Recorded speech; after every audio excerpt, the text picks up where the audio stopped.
வணக்கம் நேயர்களே, நீங்கள் கேட்டுக்கொண்டிருப்பது பட்டாம்பூச்சி எஃப்எம். இது தேநீர் கடை. நேயர்களே, தேநீர் கடை பகுதியில இன்னைக்கு மின் சிக்கன வார விழாவை முன்னிட்டு ஒரு சிறப்பான ஆளுமையை தான் நம்ம சந்திக்க போறோம். அவங்க வேற யாரும் இல்ல, மாவட்டத்தோட சிறந்த பொறியாளர் அப்படின்னு தஞ்சாவூர் மாவட்ட ஆட்சியாளரால் சான்றளிக்கப்பட்ட ஒரு பொறிஞர். தமிழகத்தின் பல்வேறு பகுதிகளில் இயங்கி வரும் இளம் மின் பொறியாளர்களின் தொழில்நுட்ப ஐயங்களையும் உடனுக்குடன் தீர்த்து வைக்கக்கூடிய ஒரு பிதாமகர். துறை சார்ந்த பல்வேறு வகுப்புகளை வெகு சிறப்பாக நடத்தும் ஒரு ஆசிரியர். சுனாமி மற்றும் கஜா புயல் காலங்களில் களத்தில் இறங்கி நின்று கலக்கி வெகு விரைவாக மின்பாதைகளை மீட்டெடுத்த ஒரு துடிப்பான அதிகாரி. இதெல்லாத்துக்கும் மேலா சிறந்த இறைபக்தர், கண்டிப்பும் கனிவும் கலந்த ஒரு மனிதநேயர் பொறியாளர் திரு மணிவண்ணன் அவர்களை தான் இன்னைக்கு நம்ம சந்திக்க போறோம். வழக்கம் போல நமக்கான கேள்விகளை அழகா கேட்க போறாங்க நம்ம ஆர்ஜே முனைவர் கிருஷ்ணா கணேஷ் அவர்கள். வாங்க நேயர்களே, கேட்கலாம், ரசிக்கலாம், பயன்பெறலாம்.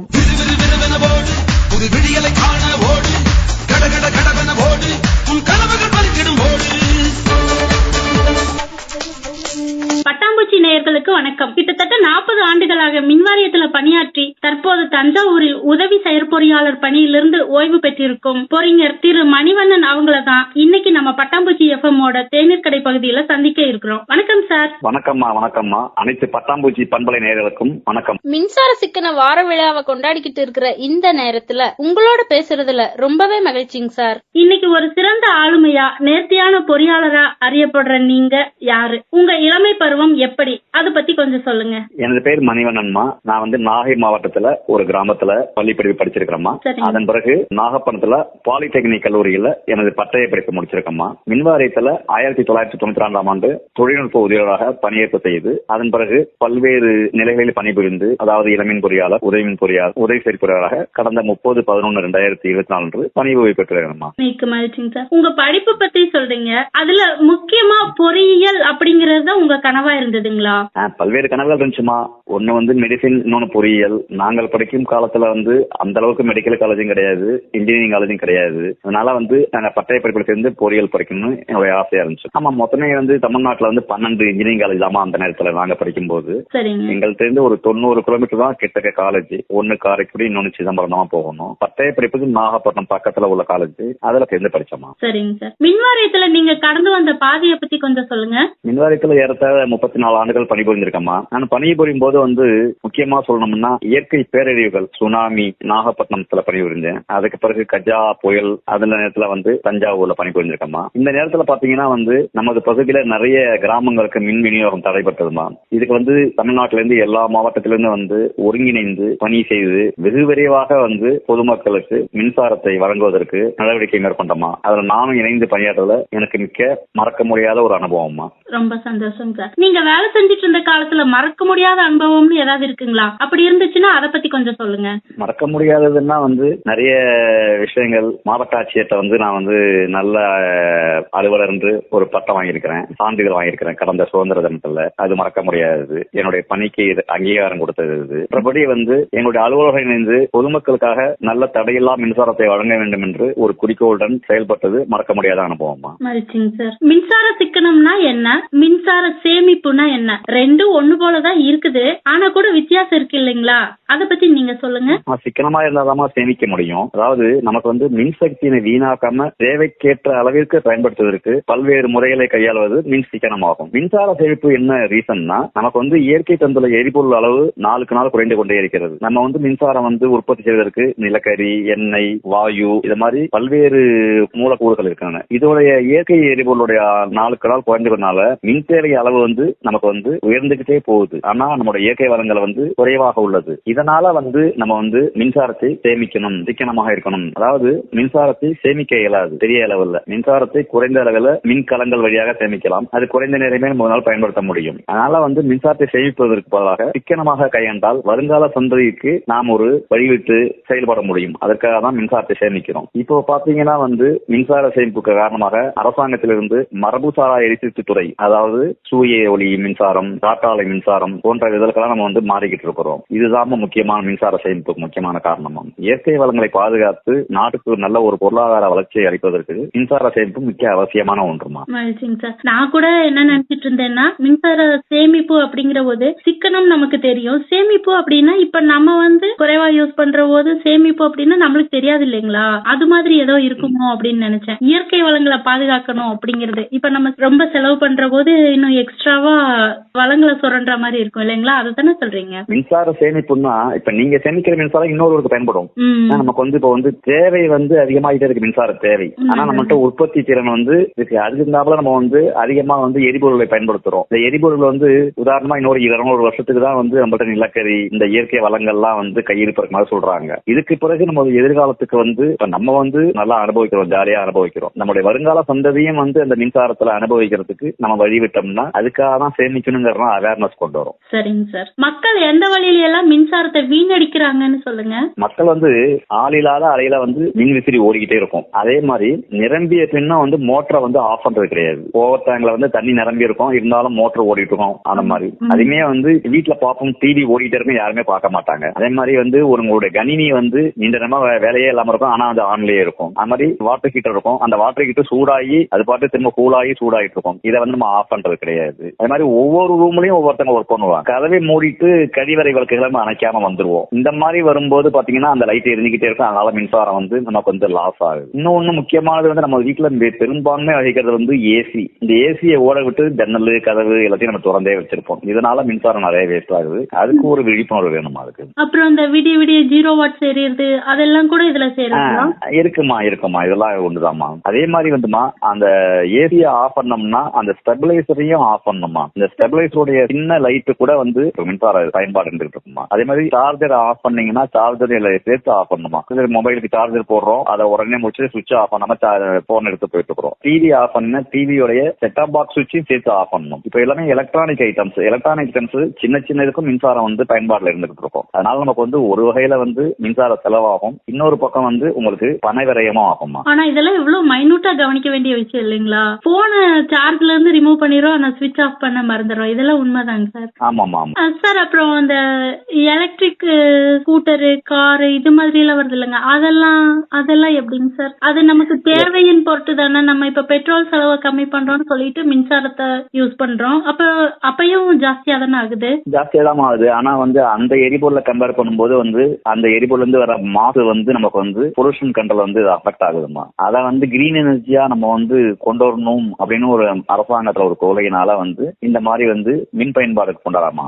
அந்த ஒரு காலமா அந்த இயற்கையில இருந்து மாறி வரோம். நம்ம பெட்ரோல் டீசல் இதெல்லாம் வந்து தட்டுப்பாடு கிடைக்குது, நம்ம வந்து இம்போர்ட் பண்ற சிச்சுவேஷன் போயிட்டு இருக்கிறோம். அதனால அதோட மணி வேல்யூ அதிகமா போயிட்டே இருக்குது. அதனால ஒரு மாற்று சக்தியா வந்து நம்ம எலக்ட்ரிக் எனர்ஜியை யூட்டிலைஸ் பண்றோமா. அப்போ பெட்ரோல் நிலக்கரி அதுல இருந்து தானே மின்சாரமும் தயாரிக்கிறோம், அப்போ அது எப்படி பேலன்ஸ் ஆகும்? இல்லம்மா, நீங்க வந்து இதுல வந்து சார்ஜிங் கொடுத்தீங்கன்னா ஒரு சார்ஜிங் இப்ப பெட்ரோலுடைய ரேட்டுங்கிறது வந்து அதிகமா இருக்கு, ஒரு பிரச்சனை.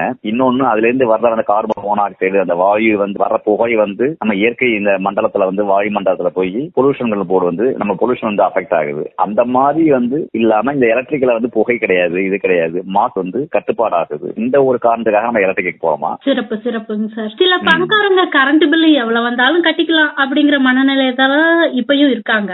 அவங்களும் மின்சாரத்தை சேமிக்கிறது அவசியம்னு அவங்களுக்கு எப்படி புரிய வைக்கிறது? நமக்கு வந்து இந்த மத்திய அரசாங்கம் மாநில அரசாங்கம் எல்லாமே வந்து மின்சார சிக்கன வார விழா நீங்க ஆரம்பத்துல சொன்ன மாதிரி டிசம்பர் மாதம் 2வது வாரத்துல கொண்டாடுறோம். இதற்காக ஒரு சட்டமே வந்து எனர்ஜி கன்சர்வேஷன் ஆக்ட் 2001 ஏற்றி இருக்கிறாங்க. இதன்படி நம்ம வந்து ஒவ்வொரு வருடமும் டிசம்பர் 2வது வாரத்துல மின்சார சிக்கன வார விழா கொண்டாடி இது ஒரு அவேர்னஸ் கிரியேட் பண்றோமா. அது பணக்காரங்களா இருந்தாலும் சரி ஏழையா இருந்தாலும் பணம் தாமா. அதனால வந்து அவங்களா இது பண்ணி வருங்கால சந்ததிக்கு மின்சாரம்ங்கிறது ஒரு இன்றியமையாத பொருள், அதனால நம்ம மின்சாரத்தை சேமிக்கணும் அப்படின்ற ஒரு விழிப்புணர்வு அவங்கள்ட்ட பண்றதுதான் நம்ம வந்து இது மாதிரி பண்றோமா. இது மாதிரி வந்து நிறைய வந்து மின்வாரியத்துல துண்டு பிரசுரங்கள் பண்றோம், பேரணிகள் நடத்துறோம், எஸ்ஏ காம்படிஷன் வைக்கிறோம், குயிஸ் வைக்கிறோம். இதெல்லாம் வச்சு மாணவர்கள் வழியா வந்து போகுது, பொதுமக்களை நேரா சந்திச்சு நாங்க கொடுக்கறோம், இதெல்லாம் பண்றோமா. ஏங்க சார், எனக்கு ஒரு சின்ன ஐடியா என்ன தோணுதுன்னா, நம்ம வந்து இத்தனை துண்டு பிரச்சாரம் பண்ணி அரசாங்கத்துல சொல்லி இவ்வளவு அவேர்னஸ் கொடுத்து சட்டம் எல்லாம் இயற்றி இது வந்து பேசாம நம்ம அந்த சிக்கனம் பண்ணணும் அப்படிங்கிற அந்த டைமிங்ல கொஞ்ச நேரம் கரண்ட் ஆஃப் பண்ணிட்டா என்ன?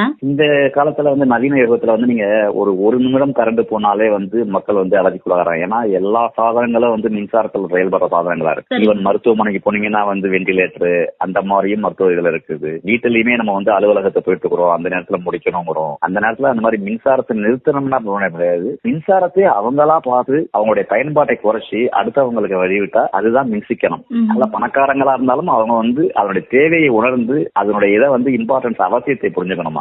அதுக்கான விழிப்புணர்வு வந்து நாங்க ஒவ்வொருத்தரும் கிரியேட் பண்ணிட்டு தாங்க இருக்கிறோம். சரிங்க சார், சரிங்க சார். தொழிற்சாலை நடத்துறவங்க மின்சாரத்தை எப்படி எந்த வகையில எல்லாம் சேமிக்கலாம்? தொழிற்சாலையிலமா உங்களுக்கு வந்து எவ்வளவு லோடு எவ்வளவு கெப்பாசிட்டி இருக்கோ அது தகுந்தாப்புல வந்து மோட்டார் யூஸ் பண்ணாங்கன்னா அவங்களுக்கு மின் செலவு மிச்சமாகுமா. அது மாதிரி முழு திறனுக்கு உபயோகப்படுத்தப்படாத மோட்டார்கள் வந்து வேஸ்டா செலவாகிட்டு இருக்குமா. அதனால என்ன லோடு வச்சுக்காங்களோ அதுக்கு தகுந்தாப்புல மோட்டார் கெப்பாசிட்டி இன்ஸ்டால் பண்ணணுமா. இன்னொன்னு வந்து எல்லா மோட்டார்லயும் கூடுதல் எஃபிஷியன்சி கெப்பாசிட்டி வைப்பாங்க. அந்த கெப்பாசிட்டி வச்சாங்கன்னா அவங்களுக்கு ஃபுல் லோடு வர மாதிரி இருக்கும், அவங்களுக்கு நல்ல வோல்டேஜ் கிடைக்கும், அதை யூட்டிலைஸ் பண்ணணுமா. அதே மாதிரி வந்து வேற வந்து இந்த லூப்ரிகேஷன் எல்லாம் வந்து ப்ராப்பரா பண்ணணுமா. தேய்ந்து போன பாகங்களை வந்து அடிக்கடி மாத்திடணுமா. ஏன்னா அந்த உராய்வு அதிகமா இருந்துச்சுன்னா வந்து மின்சக்தி செலவு அதிகமாகுமா. நிறைய விஷயங்கள் வந்து தொழிற்சாலையில கடைபிடிச்சாங்கன்னா அவங்க மின்னாற்றலை சேமிக்க முடியும், அவங்களுடைய பில்லும் குறையுமா. இதே போல நம்ம அரசாங்கத்துல 2000 kVக்கு மேல உள்ள தொழிற்சாலை எல்லாம் கண்டிப்பாக எனர்ஜி ஆடிட், அதாவது இப்போ வந்து நம்ம செலவு பண்ற பணத்துக்கு ஆடிட்ல வச்சு செலவு பண்ற மாதிரி ஆற்றலை எவ்வளவு கையாளுறோம் இந்த ஆற்றலை குறைப்பதற்கு எனர்ஜி ஆடிட் கட்டாயம் பண்ணணும்னு சட்டம் இருக்கு. எனர்ஜி ஆடிட் வச்சு பண்றாங்க, அதுக்குன்னு ஆடிட்டர் இருக்காங்க.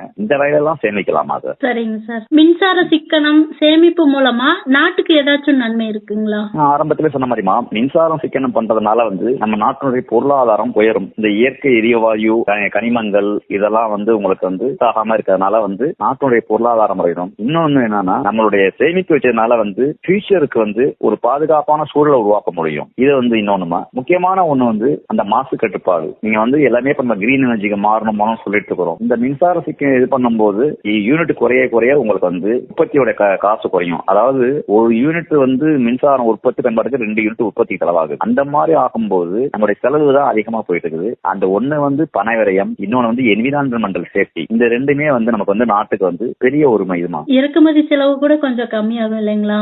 ஆமா, அந்த ஆயில் பண்றாங்க, அந்த இம்போர்ட் எக்ஸ்பென்ஸ், அதுதான் சொன்ன ஃபர்ஸ்ட் வந்து மணி, இன்னொன்னு வந்து என்விரான்மெண்டல். மழை புயல்னு வந்துட்டா ஃபர்ஸ்ட் கட் ஆகுறது என்னவோ கரண்ட் தான். ஆனாலும் அதையும் மீறி மின்சாரத்தால விபத்துகள் நடந்துருது. அதனாலதான் இந்த கேள்வி. மழை காலத்துல மக்கள் மின்சாரத்தை எப்படி பாதுகாப்பா கையாள்றதுன்னு கொஞ்சம் சொல்லுங்க. மழை காலத்துல நம்ம நிறைய அவேர்னஸ் கொடுத்துருக்கோம். அதாவது மழை காலத்துல வந்து மின்கம்பிகள் அருந்து விழுந்தால் அருகில் செல்லாதீர்கள். அதே மாதிரி மழை காலத்துல வந்து பக்கத்துல உள்ள டிரான்ஸ்பார்மருக்கு அருகிலேயோ வேற சப்ஸ்டேஷன் பக்கத்திலேயோ மின்கம்பங்களுக்கு அருகிலேயோ செல்லாதீங்க அப்படின்ட்டு நிறைய பத்திரிகை வாயிலாக கொடுக்கறோம், இந்த வானொலி வாயிலாக கொடுத்துட்டு வரோம். இந்த அறிவுரைகளை பயன்படுத்தணுமா. ஒவ்வொரு வீட்லயும் வந்து இந்த மின்கசிவு ஏற்படாம ஒரு ELCBன்னு சொல்லுவாங்க, எர்த்லீகே சர்க்யூட் பிரேக்கர். இதை வந்து பொருத்தணும்னா வீட்டுக்குள்ள வந்து அசாதாரணமா ஒரு மின்கசிவு ஏற்பட்டா கூட அந்த ELCB வந்து மின்சாரத்தை துண்டிச்சிருமா. இதனால பெரிய விபத்து தவிர்க்கப்படுமா. அடுத்தடுத்து வந்து ஒரு வீட்லயும் வந்து தரமான ISI மார்க் உள்ள சுவிட்ச் வாங்கி வைக்கணுமா. இந்த சுவிட்சுகள் மழை காலத்துல வந்து எத்தாகும். அதனால வந்து சுவிட்சை போடும்போது கரெக்டா